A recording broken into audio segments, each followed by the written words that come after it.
The bottom dog is that kind of dog that's just like, I'm happy, like Scooby looks now. Scooby looks like this now when he's hanging out with people. Dog laying down sleeping, dog standing up. These are all like relaxed body postures, right? All right, so bottom's relaxed. Next one. Perked up, a little bit of interest. Could have heard something, could have saw something, could have smelled something, and was like, huh, what's going on, right? So now we're interested. Do you guys ever notice the dog scanning? They walk out somewhere and they immediately start to scan their environment, right? I've had a dog take off on me once. It took Canine gatekeeper 5 days and a whole community to catch her. And I saw it coming, and there was nothing I could do. She was too far away from me. The scanning.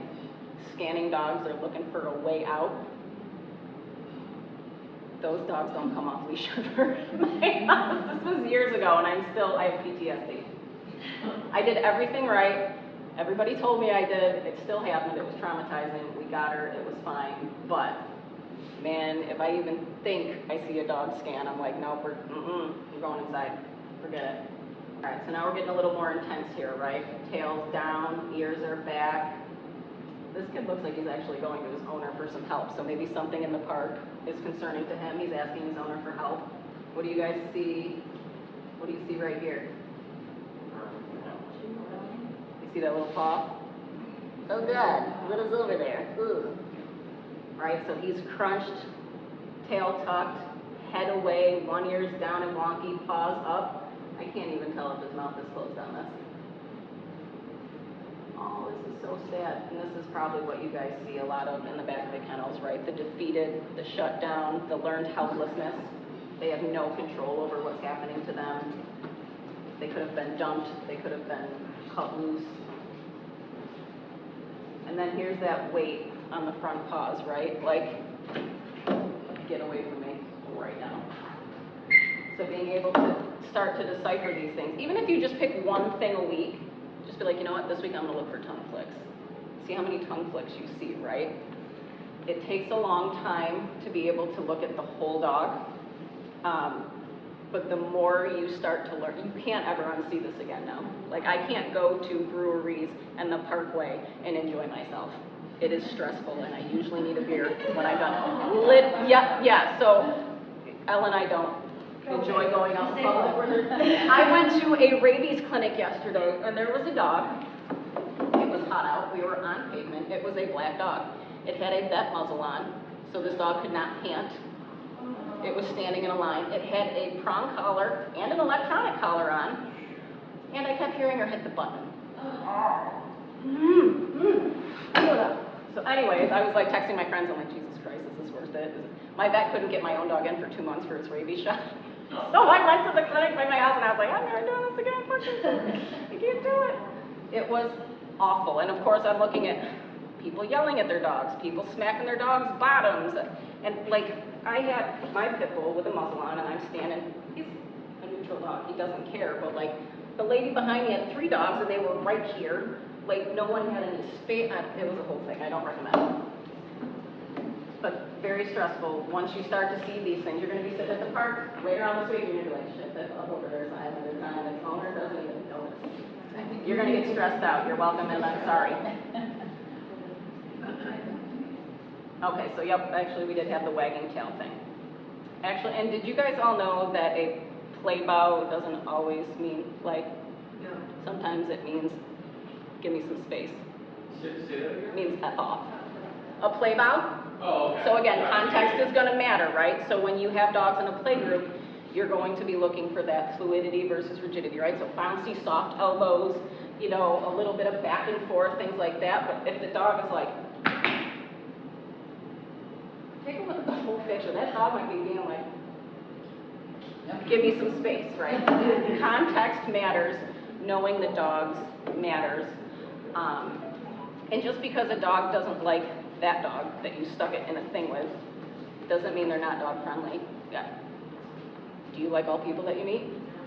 Half of you in this room probably aren't going to like me. That's okay. We get to choose who we interact with, right? These dogs don't. So being able to see like, oh, you know, just because Scooby didn't like this particular dog, well, take stock on what that dog was. Was it a giant unneutered male who came on too strong? Was it a tiny little white dog? Like, they can have preferences to who they want to hang out with. Some prefer males, some prefer females, some prefer big dogs, some prefer little dogs, some only like dogs around their same size. One of the dogs could have came in and got attacked by a white fluffy dog, and now it likes dogs unless it sees a white fluffy dog, and now it hates white fluffy dogs. So the more information you can gather on the dogs is going to help them find a good home, right? So here we go. Wiggly, mouth open, bendy elbows.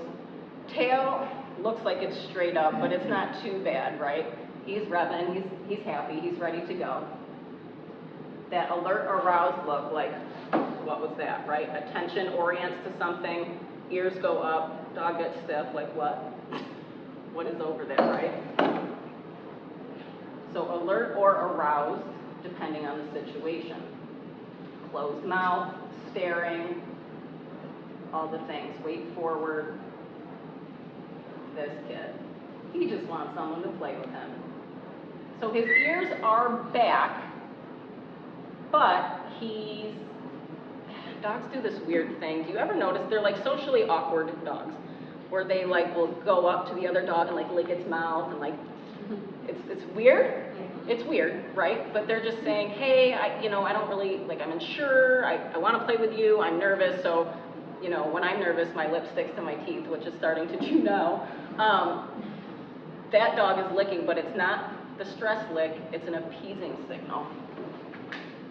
But body low. So that dog is just like, hey, please, I don't mean any harm, let's play. Like, it looks like an awkward dog to me.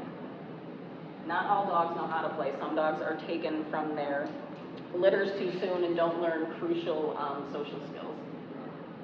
And this one's pretty self-explanatory, right, guys? Weight is on the back, ears are tucked, mouth is closed. That dog's saying, no, thank you. Please give me space. Yay! Research tells a tale. So earlier I mentioned that Artie's tail had that right tail bias. There are studies that show, all right, you're going to have to take a mental picture here with me. So they did a study, and they had dog A and dog B. Dog B could only see dog A. They presented dog A with a pleasant stimulus, meaning someone they knew, right?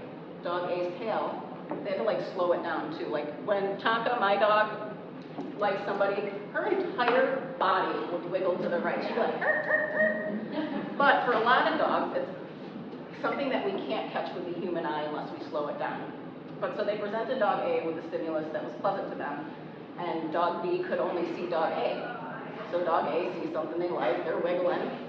Dog B's like, cool, all right. They then presented dog A with something they didn't like, or that a human they didn't know. Dog B reacted differently just based on the body language of that other dog. So dogs watch our body language and other dogs' body language more than they listen to us. So that's why I will always do hand signals. I know humans just want to say sit, but I'm going to give you a challenge. Go home, ask your dog to sit the way you normally ask them to sit, right? We all do something. You take a step forward, we do a hand motion, we do something.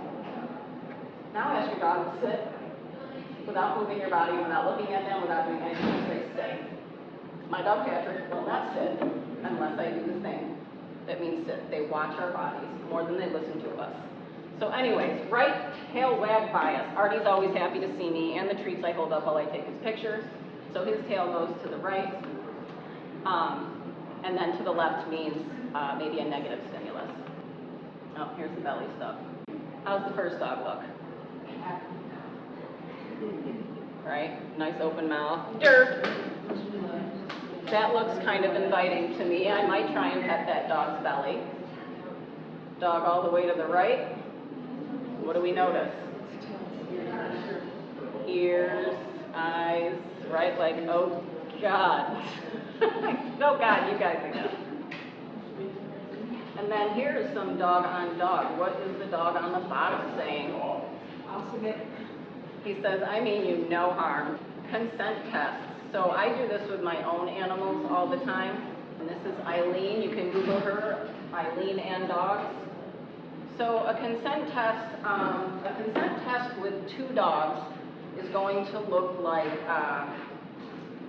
you know, if I see one dog chasing another dog, but I don't ever see that other dog that's being chased, like turn around, like if I don't see the play go back and forth and I think to myself, I don't know if that dog's actually enjoying themselves, I will remove the dog that is in hot pursuit and I will hold them back for about 3 seconds and then I will let them go. What that other dog does in those 3 seconds is going to tell you if they were feeling it, right? So if I'm holding a dog back and the other dog walks away and is like, see ya, then we know that that wasn't mutual play, right? If we let that continue to go on, we are now forcing that dog to handle it himself. Now that's gonna maybe elicit a dog fight or a negative reaction to other dogs, right? Dogs have a better chance of getting out of here if they get along with other dogs. So doing consent tests with play is very important because then the dog can start to feel like they can trust you to help them out too, right? You can pick up on their signals. And consent tests with people, she's gonna do it here. It's 3 pets down their back or their side, or 3 seconds, and then take your hands away, right? If the dog just kind of sits there with that weird, like, look on their face, or if they just straight up walk away, again, if a dog wants pets, it's going to ask you, it's going to nudge your hand, it's going to put their paw on you, they're going to be loose. If they're just like, they're just saying no thank you. So Eileen is going to do this with her own dogs, and they don't want pets because they know that she's set up for a training session and they're like, I don't want pets, I want to work. I don't know if you can hear it, but. Here's how to use a consent test to ask your dog if she wants to be paid. This is great for adopters as well, guys. When your dog is relaxed, set up somewhere comfortable with her. Don't have her on a leash. And don't block her somewhere where she can't get away. Pet her wherever you think she would like it best. Chest is usually the worst. She doesn't chest, I do the sides.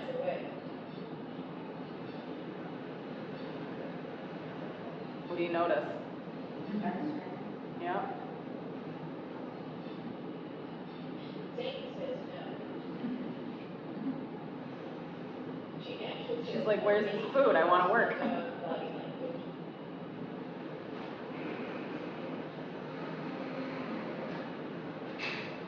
So many head turns away.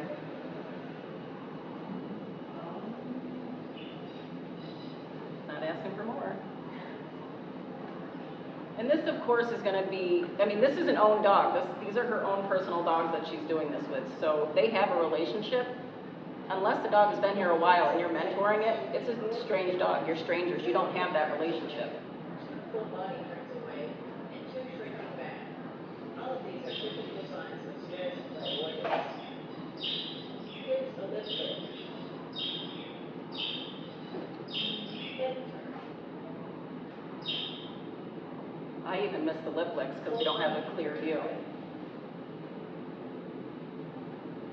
Shrinking back from hand. This is pretty clear communication once you get a good look at it. But a lot of adopters might say, oh, well, the dog wasn't growling or biting, so I'm just going to keep petting it. For a training session. Here's a different dog. Feeling it. Summer says yes. Yes, please. Please. See those nice soft eyes? And yes. Her mouth is closed, but I also am the owner of a closed mouth weirdo. Who it's just how his mouth is almost always closed. That's just who he is. And yes again. Summer leaned her eyes were half shut. Her facial muscles were relaxed. She walked up to my hands whenever I stopped. This is clear communication too. We can learn to read dog signals and let them have a voice in what's going on. How does your dog answer the question? Thanks for watching. Sadie got spray cheese for being so. So cute. Eileen's great. Go down the rabbit hole on the Weber Netter and look up Eileen and Dog. She's got lots of great stuff. Safe handling. Have any of you heard of Trish McMillan? Duh.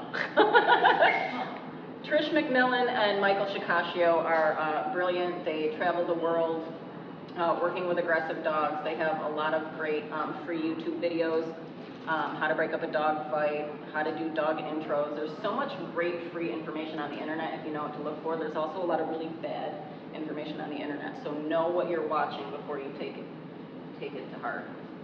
Maddie's Fund, they do a lot of great works with shelters. There's a free conference every year. Have you done it yet? The Maddie's, the one, I think it's down in like Ithaca or whatever, yeah. Okay, so obviously we're gonna meet all the needs as best we can. Freedom from all the things, doing enrichment, exercise, time with people and time with dogs. Some of these dogs get isolated from other dogs. They might come in dog friendly, but then nobody gets them out and tries them out with other dogs, and then they become isolated. And then maybe 6 months, someone's like, oh, let's see if this dog likes playgroup, and the dog has been isolated from its own kind for so long that it doesn't know what to do, or it's now aggressive. So while it is important to think of the dogs that have been here for a very long time and to start getting them out, I think it's equally as important to make sure that when dogs come in, once they've been cleared by the vet, to immediately start doing the things to prevent them from regressing, right? We don't want them to lose their minds before somebody pays attention to them.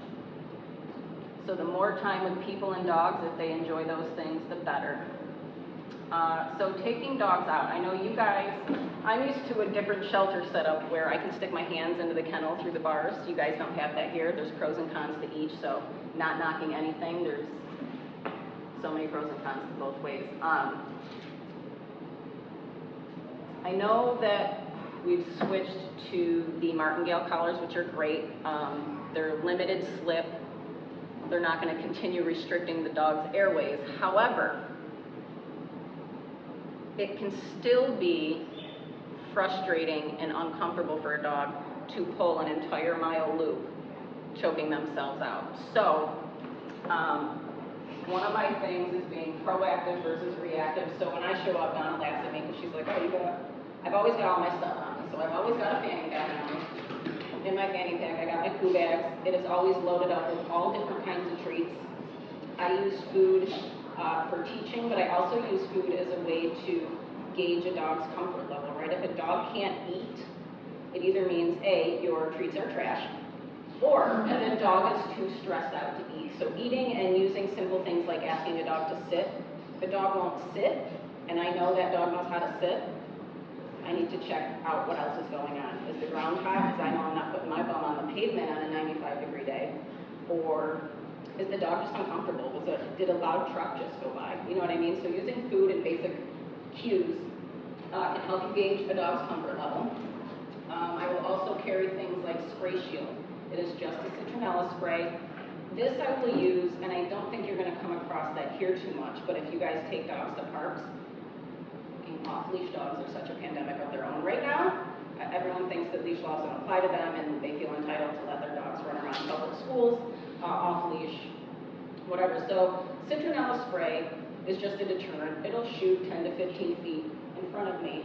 So if a dog is coming at me off-leash, and I've chucked my food at it, and it didn't stop to eat the food, and it's still coming at me, I will spray the Spray Shield citronella spray in front of me in a circle.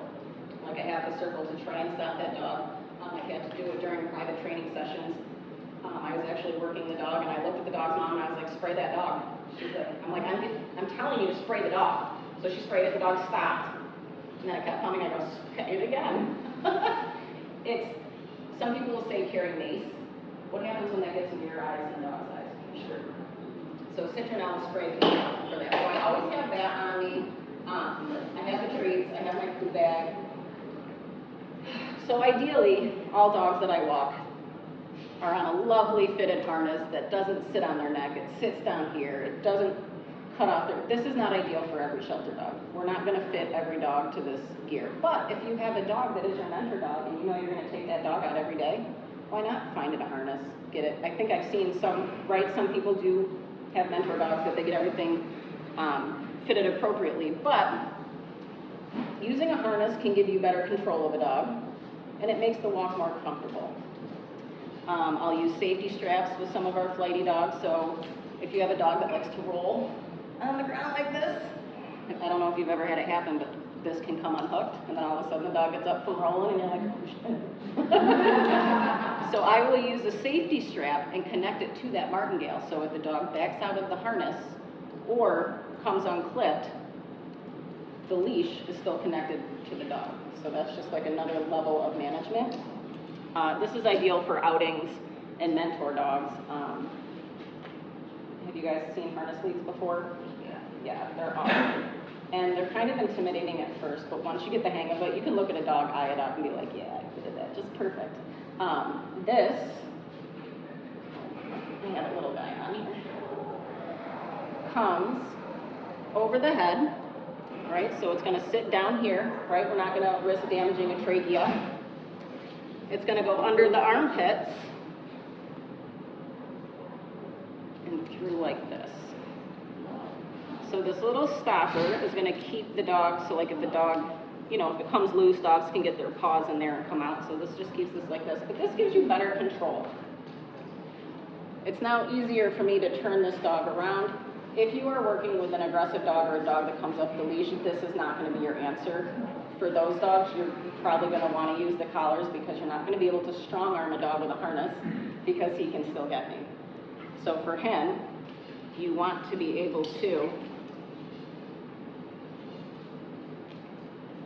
get that leash short enough so you can keep the dog away from your body, right? When I teach loose leash walking lessons to my people, this is going to be, I teach it the same to guys and girls, but for us ladies, our center of gravity, our core, this is where we're strongest. So when we're walking those big meathead dogs, and everyone's like, how did you do that? I will do a leash lock. So if I'm walking my dog on the right side, I'm going to have my treat pouch either in front or on my right side. I'm going to have my leash on the left side. If the dog is pulling, I'm certainly not going to give it all 6 feet to pull with because that's just more momentum for them to drag me to the ground. So I will slide my hand down and do my little leash lock right here. So if the dog is going to pull this way, now ladies, we can do this and get the dog to go the other way with us versus the dog bolting to the end of the thing, us going down, right? So it's going to depend a lot on the dog. But leash locks, so right over, you can do index finger or thumb, that's just personal preference. I like my index finger, right? I can slide my leash down, feed my dog on treats if I need to. Once the dog loosens up a little bit, I can drop the slap down, go sniff the mailbox. Oh shit, someone's coming. Whoops, gotta get my dog close to me, right? So start to get used to holding your leash cross-body and then like dropping the slack, gathering it back up. But this isn't going anywhere. This is, so don't do this. It's a good way to get your rotator cuff